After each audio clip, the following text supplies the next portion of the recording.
is not one of my favorite animals, even though I love animals, because who would want to have a rooster wake you up in the morning? Cock-a-doodle-doo!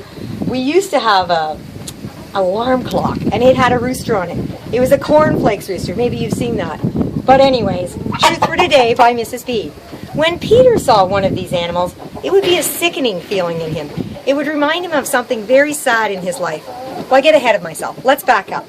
Before Jesus was arrested, Peter said, "I will never deny you. I will even die with you."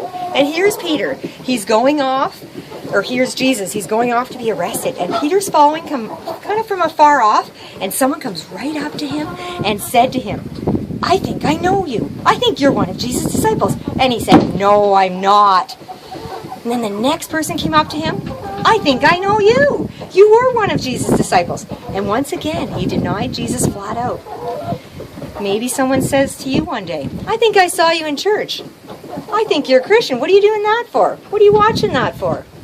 Who do you think you are?" Maybe you're tempted at that very moment just to deny Christ. Well, Peter did. And the third person who comes up to him was a relative. It was a relative of the man's ear he'd just cut off. Just hours before, "I saw you in the garden." And Peter again flat out denies it. And as soon as he did, the rooster crowed 3 times.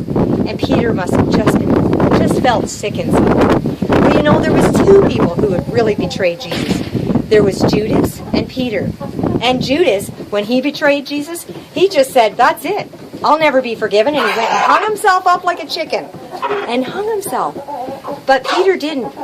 He waited for Jesus to forgive him. Jesus died on the cross. He was resurrected. And they were sitting on a beach one day. And Jesus came up to him and said, "You know what, Peter? Do you love me?" And Peter said, "Yes, I love you. Even though I denied you, I love you. Do you love me? Do you love me?" 3 times for the 3 denials. And that's the question to you today. Do you love Jesus? Maybe you've denied him. Maybe you've been embarrassed at school about him. But do you love him? And if you do, he's your best friend. Don't deny him today.